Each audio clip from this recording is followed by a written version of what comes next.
जी नमस्कार, Bundelkhand live TV में आप सभी का स्वागत है। मैं जगदीश राय मोनूपाली आपको बताएं, लोकसभा चुनाव को लेकर क्षेत्रों में चल रहे प्रचार प्रसार सभी प्रत्याशी के कार्यकर्ता एवं पदाधिकारी घर घर जाकर गली गली जाकर अपने प्रत्याशी का प्रचार कर रहे हैं।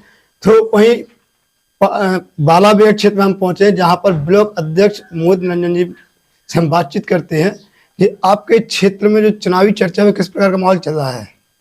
देखिए, जिस प्रकार से हमारे माननीय प्रधानमंत्री मोदी जी एवं यशस्वी प्रदेश के हमारे मुख्यमंत्री आदरणीय श्री योगी आदित्यनाथ की जो इतनी भी जन कल्याणकारी योजनाएं रही हैं, हम लगातार देखें 2014 से फिर 2017 का चुनाव, 2019 और 2022, उसके बाद हम 2024 के चुनाव में आ चुके हैं। हमारी दोनों ही केंद्र सरकार एवं राज्य सरकार किस प्रकार से लगातार जन कल्याणकारी योजनाओं के माध्यम से गाँव के अंतिम छोर पर बैठे हुए व्यक्ति तक लाभ पहुँचाने का कार्य कर रही है।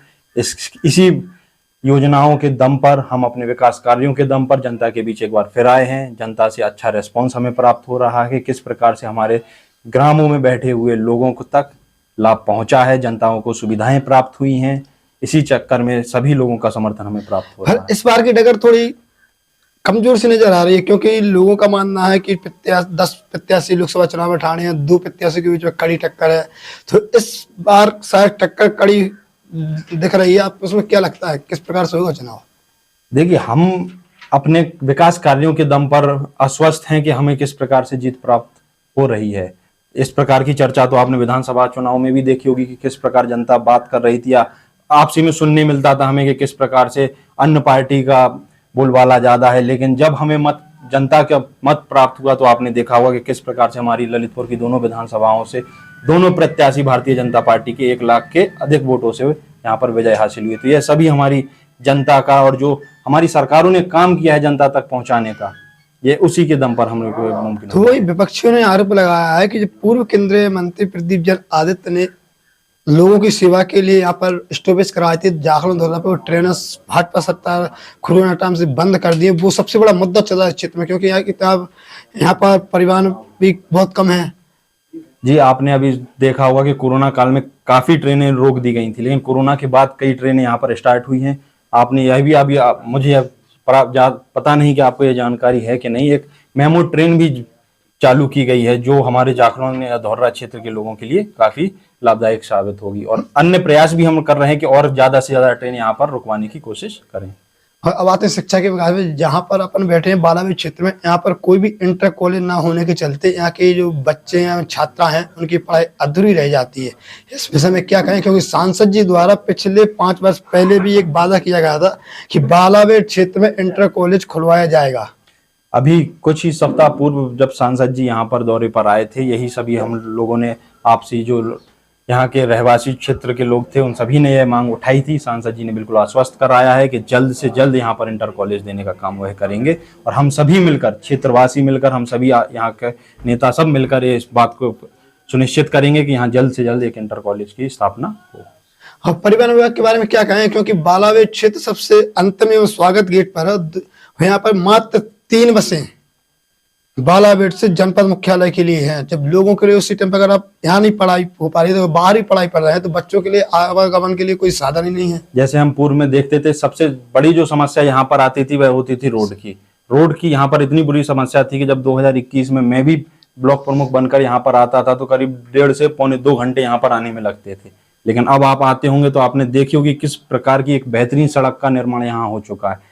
सबसे पहले हम बात करते हैं विकास की, तो विकास की मुख्य धारा वहीं पहुंचती है जहां पर रोड हो, अच्छी सड़क हो, वहीं से विकास की गाड़ी चलती है।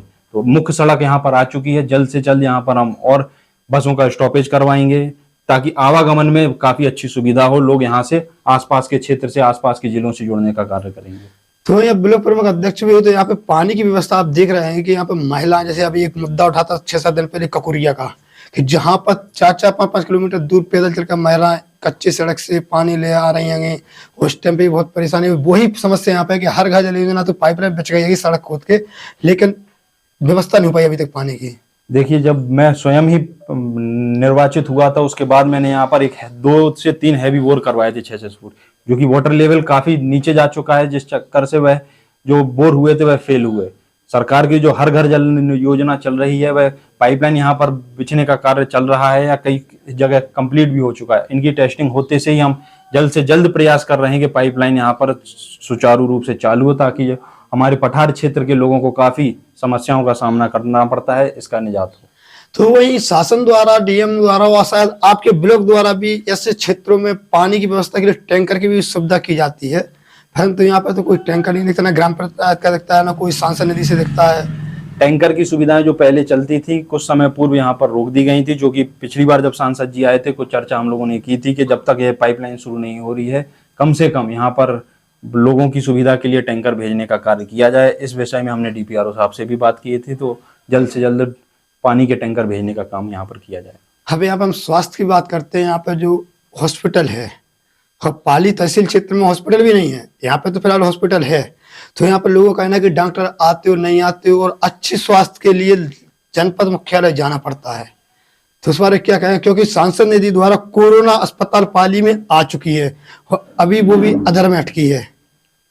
पाली का जो अस्पताल की आप बात कर रहे हैं वह कुछ समय पूर्व वहां पर काम थोड़ी कम गति से बढ़ रहा था, जिसको हमने पिछली बार जो दिशा की मीटिंग होती है उसमें भी यह मुद्दा उठाया था। तो उस माध्यम में मैं ये कहना चाहूंगा कि उसको चुनाव बाद जल्द से जल्द तेज गति से उसको पूर्ण किया जाएगा, ताकि आसपास के क्षेत्रों को जो हमारे स्वास्थ्य संबंधित समस्याएं हैं उससे जल्द अच्छा इलाज वहां पर प्राप्त हो। तो सांसद जी द्वारा ऐसे कौन से कार्य कराए गए हैं कि जो आप एवं यहाँ के पदाधिकारी उस विकास के नाम पर वोट मांगे जाएं या फिर वोटर के लिए अपनी तरफ खींचे? देखिए, जैसा अभी आपने सबसे पहले स्वास्थ्य की बात की, तो आपने स्वयं देखा होगा कि अमरपुर मंडी के सामने एक नया मेडिकल कॉलेज बनकर तैयार हो गया है। एक 500 बेड का नया अस्पताल भी हमें जिला को मिला हुआ है, जो कि चालू होने वाला है।